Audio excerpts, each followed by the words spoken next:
The year is 2024.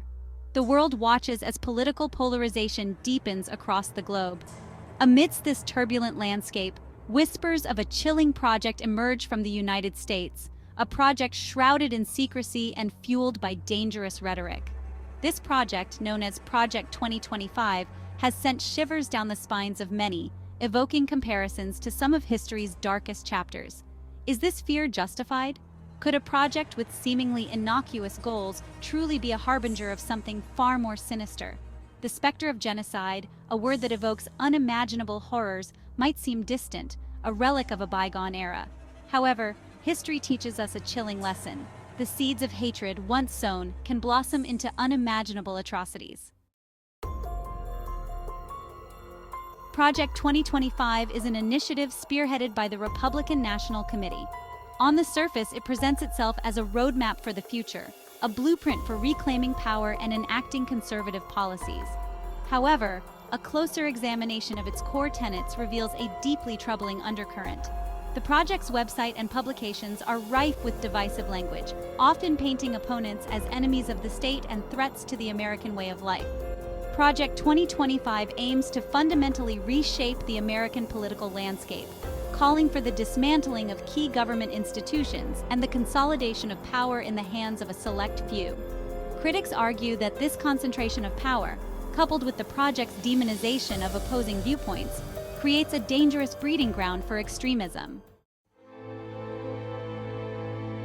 To understand the potential dangers of Project 2025, we must first delve into the darkest chapters of human history, examining how propaganda has been used as a tool to pave the way for genocide. Throughout the 20th century, from the Armenian genocide to the Holocaust to the Rwandan genocide, one constant has remained: the systematic dehumanization of the targeted group.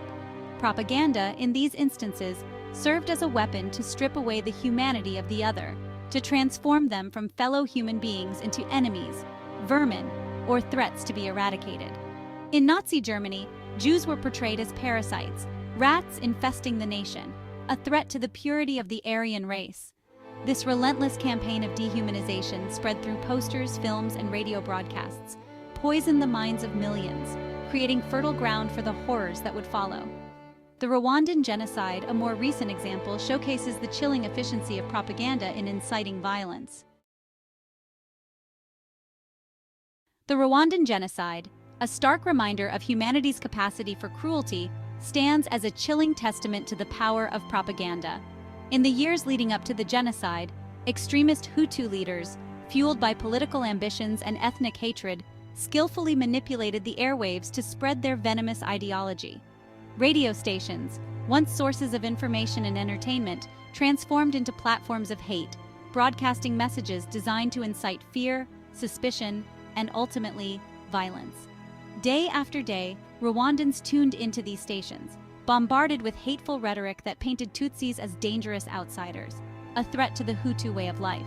The propaganda was relentless, seeping into the homes and minds of ordinary citizens, poisoning their perceptions of their Tutsi neighbors. The consequences of this propaganda campaign were devastating. Modern propaganda, a digital arsenal. In the 21st century, the tools of propaganda have evolved, becoming more insidious, more pervasive, and arguably more dangerous. The rise of the internet and social media has ushered in an era of information overload, where truth and falsehoods commingle in a dizzying digital ecosystem. This digital landscape, while brimming with potential for connection and enlightenment, has also become a fertile breeding ground for the spread of misinformation, disinformation, and hate speech. Modern propagandists no longer rely solely on traditional media outlets like newspapers, radio, or television. Instead, they have at their disposal a vast digital arsenal, capable of reaching billions of people with unprecedented speed and precision. The weaponization of social media. Social media, once hailed as a democratizing force, has, in the hands of skilled manipulators, transformed into a double-edged sword. While these platforms can be powerful tools for connecting people and amplifying marginalized voices, they have also become weaponized, used to sow discord, spread disinformation, and incite violence. The algorithms that power these platforms, designed to maximize engagement and keep users glued to their screens, often prioritize sensationalistic content, regardless of its veracity. This creates a perfect storm for the spread of propaganda, as emotionally charged content, particularly content that evokes fear, anger, or outrage, is more likely to go viral. The weaponization of social media poses a significant threat to democratic societies, as it undermines the very foundations of informed decision-making. Project 2025, a breeding ground for hate? With its heavy reliance on social media and its embrace of divisive rhetoric, Project 2025 raises serious concerns about its potential to incite violence and further polarize American society. The project's online presence is replete with inflammatory language, often painting political opponents as not just adversaries, but as enemies of the state, threats to the very fabric of American life. This type of rhetoric, while seemingly commonplace in today's hyper-partisan political climate, takes on a more ominous tone when viewed in light of the project's broader objectives. Project 2025 aims to fundamentally reshape the American political landscape, calling for the dismantling of key government institutions and the consolidation of power in the hands of a select few. Critics argue that this concentration of power, coupled with the project's demonization of opposing viewpoints, creates a dangerous breeding ground for extremism. The echoes of past genocides where propaganda played a pivotal role in inciting violence are difficult to ignore.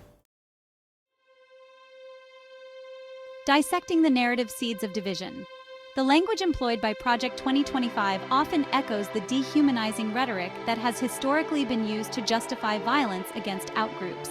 Opponents are frequently portrayed as socialists, communists, or globalists, terms laden with historical baggage and designed to evoke fear and suspicion. This deliberate use of loaded language serves to create a false dichotomy, painting the world in black and white, us versus them. Furthermore, Project 2025 frequently promotes conspiracy theories and misinformation, sowing distrust in established institutions and media outlets. This erosion of trust in traditional sources of information creates a vacuum, leaving individuals susceptible to more extreme and often dangerous narratives. A call to vigilance, safeguarding our future. The parallels between the rhetoric employed by Project 2025 and the propaganda campaigns that have preceded historical atrocities cannot be ignored. While it is impossible to predict the future with certainty, the potential consequences of this type of rhetoric should not be underestimated. The path to genocide is rarely a straight line. It is a slippery slope paved with incremental steps, each seemingly insignificant on its own, but collectively leading to unimaginable horrors. It is imperative that we remain vigilant, that we call out hate speech and misinformation wherever we encounter it. We must resist the temptation to retreat into our own echo chambers, to surround ourselves only with those who share our views. Conclusion: rejecting the path of hatred. The specter of genocide might seem like a distant threat, a relic of a bygone era. However, the seeds of hatred, once sown, can take root in any society, regardless of its level of development or its democratic ideals. Project 2025, with its divisive rhetoric and its embrace of misinformation, represents a dangerous step down this slippery slope. We stand at a crossroads. We can choose to ignore the warning signs, to dismiss the concerns of those who see echoes of the past in the present, or we can choose to learn from the mistakes of history, to recognize the dangers of unchecked hatred and intolerance.